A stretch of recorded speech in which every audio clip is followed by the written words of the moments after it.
ಬರೀ 500 ರೂಪಾಯಿಗೆ 27 ನಿಮಿಷ ವಿಮಾನ ಹಾರಾಟ. ಇದು ಹೇಗೆ ಸಾಧ್ಯ ಗೊತ್ತಾ? ಆಕಾಶಯಾನ ಅಂದ್ರೆ ದುಬಾರಿ ಕನಸು ಅನ್ನೋ ಕಾಲ ಹೋಗ್ತಿದ್ಯಾ?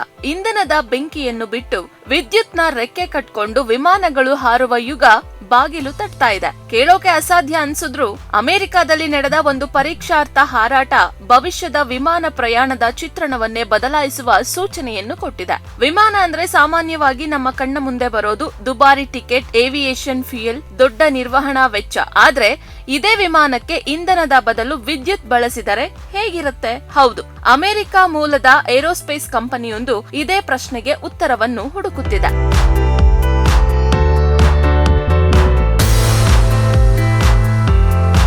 ಕಂಪನಿಯ X1 ಎಂಬ ಪೂರ್ಣ ಪ್ರಮಾಣದ ಎಲೆಕ್ಟ್ರಿಕ್ ವಿಮಾನ ಇತ್ತೀಚೆಗೆ ತನ್ನ ಮೊದಲ ಪರೀಕ್ಷಾರ್ಥ ಹಾರಾಟ ನಡೆಸಿದೆ. ಈ ಹಾರಾಟದಲ್ಲಿ ವಿಮಾನ ಸುಮಾರು 27 ನಿಮಿಷಗಳ ಕಾಲ ಬ್ಯಾಟರಿ ಶಕ್ತಿಯನ್ನೇ ಬಳಸಿದೆ. ಅದಕ್ಕಾಗಿ ಬಳಕೆಯಾದ ವಿದ್ಯುತ್ನ ಮೌಲ್ಯ ಸುಮಾರು $5, ಅಂದಾಜು 500 ರೂಪಾಯಿ. ವಿಮಾನ ಸುಮಾರು 1100 ಅಡಿ ಅಂದ್ರೆ 335 ಮೀಟರ್ ಎತ್ತರಕ್ಕೆ ಏರಿದ್ದು ಪರೀಕ್ಷೆಯನ್ನು ಒಬ್ಬ ಪೈಲಟ್ ನೊಂದಿಗೆ ಪೂರ್ಣಗೊಳಿಸಿದೆ. ಆದರೆ ಗಮನಿಸಿ, ಇದು ಪ್ರಯಾಣಿಕರನ್ನು ಕೂರಿಸಿಕೊಂಡು ಮಾಡಿದ ವಾಣಿಜ್ಯ ಹಾರಾಟವಲ್ಲ. ಇದು ತಂತ್ರಜ್ಞಾನವನ್ನು ಪರೀಕ್ಷಿಸಲು ನಡೆಸಿದ ಪ್ರಯೋಗಾತ್ಮಕ ಹಾರಾಟ. ಹಾಗಿದ್ದರೆ ಈ ವಿಮಾನ ಎಷ್ಟು ದೊಡ್ಡದು ಎನ್ನುವ ಪ್ರಶ್ನೆ ಬರಬಹುದು. ಇದು ಸಣ್ಣ ಆಟಿಕೆ ವಿಮಾನವಲ್ಲ.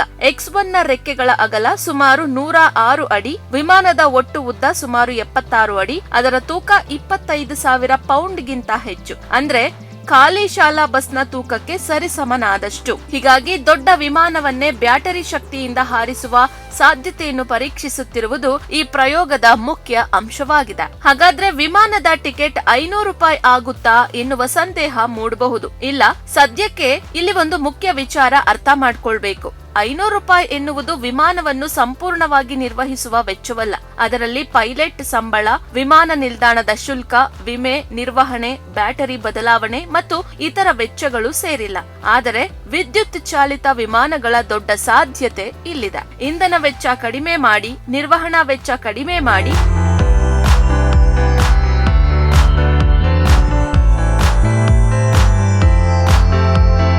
ಹಾಗೂ ಪರಿಸರದ ಮೇಲಿನ ಪರಿಣಾಮವೂ ಕಡಿಮೆ ಮಾಡುವ ಅವಕಾಶ ಇದಾಗಿದೆ. ಏರೋಸ್ಪೇಸ್ ಕಂಪನಿಯು ಈಗ ES-30 ಎಂಬ 30 ಆಸನಗಳ ಹೈಬ್ರಿಡ್ ಎಲೆಕ್ಟ್ರಿಕ್ ವಿಮಾನದತ್ತ ಕೆಲಸ ಮಾಡುತ್ತಿದೆ. ಕಂಪನಿಯ ಗುರಿ 2031ರ ವೇಳೆಗೆ ಈ ವಿಮಾನವನ್ನು ಸೇವೆಗೆ ತರುವುದೇ ಆಗಿದೆ. ಕಂಪನಿಯ ಪ್ರಕಾರ ಸಾಂಪ್ರದಾಯಿಕ ಪ್ರಾದೇಶಿಕ ವಿಮಾನಗಳಿಗೆ ಹೋಲಿಸಿದರೆ ಇದರ ಕಾರ್ಯಾಚರಣಾ ವೆಚ್ಚವನ್ನು 40%ಗೂ ಹೆಚ್ಚು ಕಡಿಮೆ ಮಾಡುವಂತಹ ಸಾಧ್ಯತೆ ಇದೆ. ಈ ಯೋಜನೆಗೆ ಯುನೈಟೆಡ್ ಏರ್ಲೈನ್ಸ್, ಏರ್ ಕೆನಡಾ ಮತ್ತು JSX ಸೇರಿದಂತೆ ಕೆಲವು ವಿಮಾನಯಾನ ಸಂಸ್ಥೆಗಳು ಈಗಾಗಲೇ ಆಸಕ್ತಿಯನ್ನು ತೋರಿಸಿವೆ.